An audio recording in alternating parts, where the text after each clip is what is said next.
pelaksananya saya, dan untuk bagian wakilnya kira-kira siapa yang mau ya? Gimana kalau Rani? Boleh? Boleh. Jadi untuk bendaharanya siapa yang bisa untuk mengelola keuangannya? Nadila bisa? Bisa. Dan untuk konsumsinya siapa ya kira-kira guys? Bisa. Untuk bagian perlengkapannya ada yang bisa, ada yang bisa? Kira-kira? Rizka bisa. Oke. Jadi itulah untuk susunan kepanitiaannya ya kan. Jadi kita akan melakukan pelatihan itu kan guys selama 2 hari. Jadi untuk panitia semua semangat dan kompak selalu ya. Dan terus on time juga, dan semoga nggak ada kendala ya. Amin. Semoga acara kita berjalan dengan lancar dan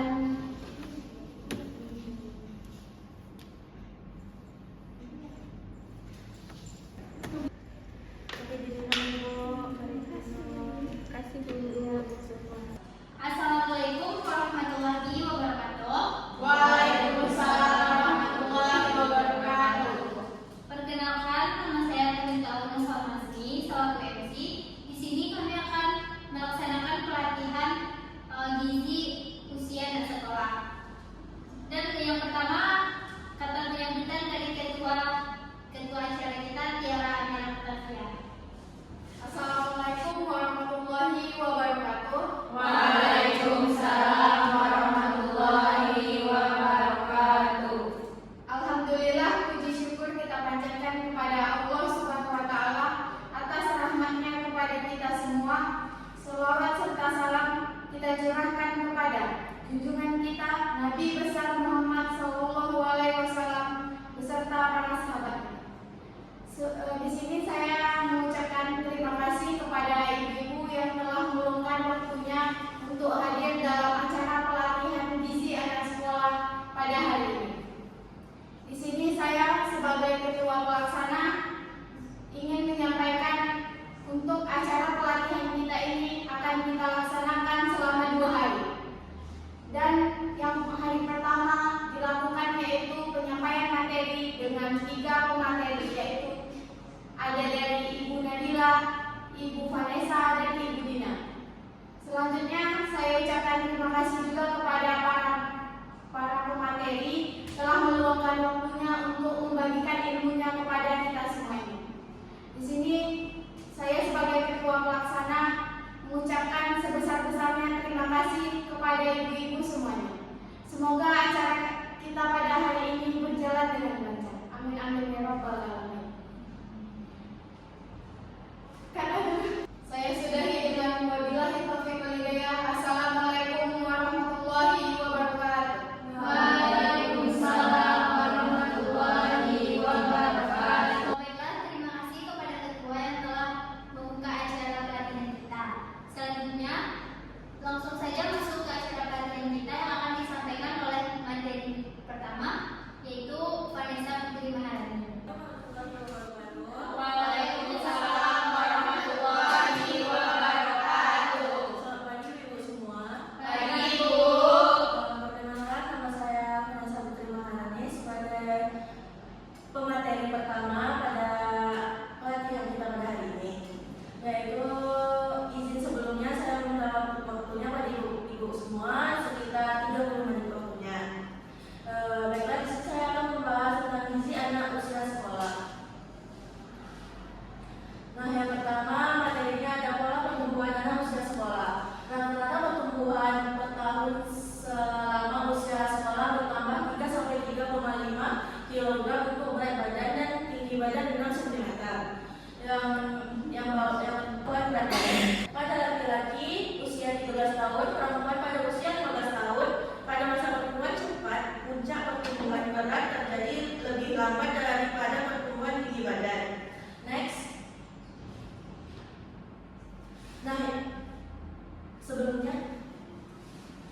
Nah, ini kebutuhan gizi anak usia sekolah berdasarkan AKD 2013, yaitu pada energinya 2000, untuk proteinnya 50, sedangkan untuk lemaknya 65 dan karbohidratnya 300.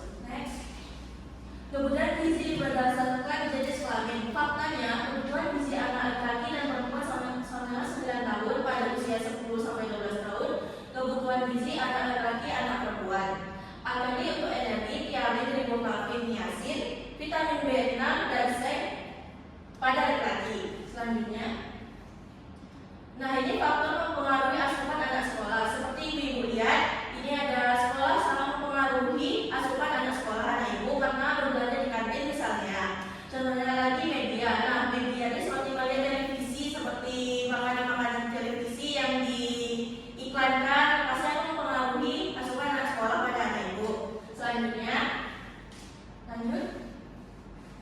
Nah, ini faktor yang mempengaruhi asupan anak sekolah yaitu pengaturan makanan enak. Karena kalau waktunya tepat, maka asupan pada anak-anak sekolah akan juga lebih bagus atau baik. Selanjutnya, kandungan gizi makanan kegemaran anak. Seperti ibu lihat, itu piramida makanan. Nah, next. Nah, ini pemberian makan anak usia sekolah. Seperti ibu lihat, ini ada dua gambar, di mana gambar pertama anak-anak membeli makanan di depan sekolahnya yang tidak terjamin kebersihannya.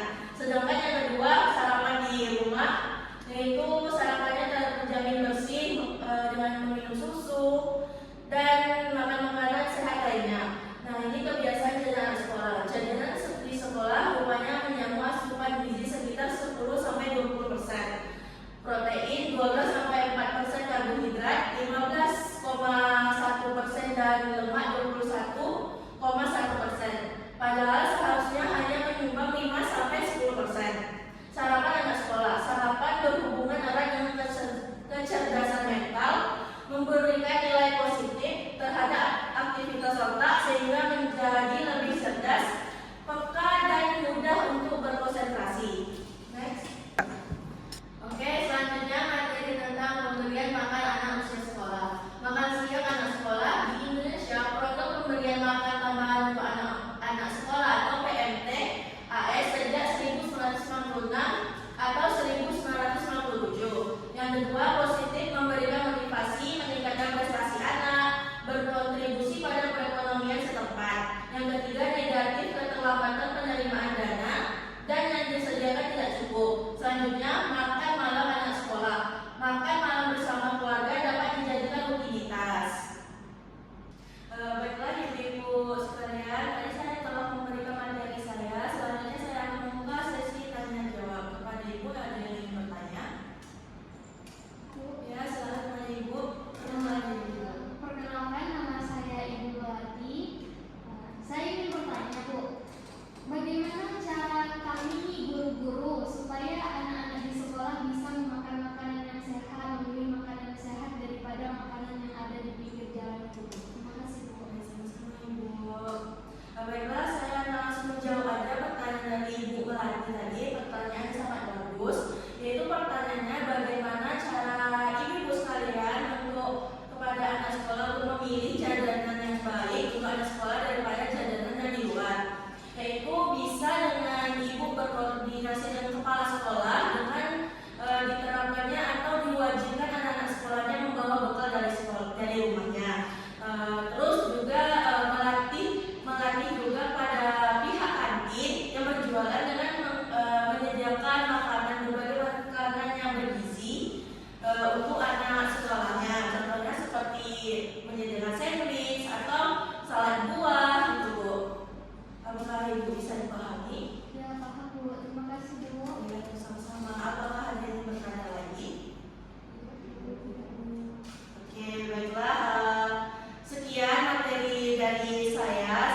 Lebih dan kurang saya mohon maaf. Saya akhiri. Assalamualaikum warahmatullahi wabarakatuh. Waalaikumsalam warahmatullahi wabarakatuh. Baiklah, terima kasih kepada Ibu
Yang kedua, melakukan dengan diet yang benar. Yang ketiga, mengontrol jajan anak di sekolah. Dan penanganannya juga ada 3. Pertama, melakukan diet, pembatasan konsumsi makan. Selanjutnya, jangan menurunkan BB anak. Dan yang terakhir, sebaiknya hindari penggunaan obat atau pembedahan lemak. Next. Selanjutnya itu pengaturan berat badan anak. Keseimbangan energi. Energi yang dikonsumsi dari makanan itu sama dengan energi yang dikeluarkan, itu disebut dengan BB konstan. Keseimbangan energi positif, yang mana energi yang dikonsumsi lebih besar daripada energi yang dikeluarkan, itu disebut dengan BB bertambah. Sedangkan keseimbangan energi negatif, energi yang dikonsumsi lebih kecil dengan energi yang dikeluarkan, itu disebut dengan BB turun. Next. Selanjutnya itu pentingnya mengontrol BB atau berat badan. Pertama, kontrol terhadap berat badan perlu dimulai sejak dini karena akan mempengaruhi BB hingga dewasa. Jumlah sel lemak lebih banyak pada bayi yang obesitas dibandingkan dengan bayi non obesitas. Selanjutnya, pembentukan BB pada masa bayi dipengaruhi dengan faktor lingkungan atau genetik. Dan yang terakhir, pengontrolan BB di masa anak-anak dapat dicapai dengan menghindari kenaikan berat badan di masa pertumbuhan tinggi badan. Baik ibu-ibu, sekian materi yang dapat saya sampaikan. Apakah dari ibu-ibu semua ada yang ditanyakan? Tidak. Baik. Apakah ibu-ibu semua sudah mengerti dan paham? Paham. Baik, terima kasih. Baik, lebih dan kurangnya saya mohon maaf. Saya akhiri. Assalamualaikum warahmatullahi wabarakatuh. Waalaikumsalam warahmatullahi wabarakatuh. Terima kasih kepada pemateri kedua kita yang telah menyampaikan materinya. Selanjutnya langsung saja ke materi terakhir yang akan disampaikan oleh Ibu Dina. Baik, assalamualaikum warahmatullahi wabarakatuh.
Lebih dan kurang saya selaku ketua pelaksana saya mohon maaf. Saya sudahi dengan wabillahi taufiq wal hidayah. Assalamualaikum warahmatullahi wabarakatuh.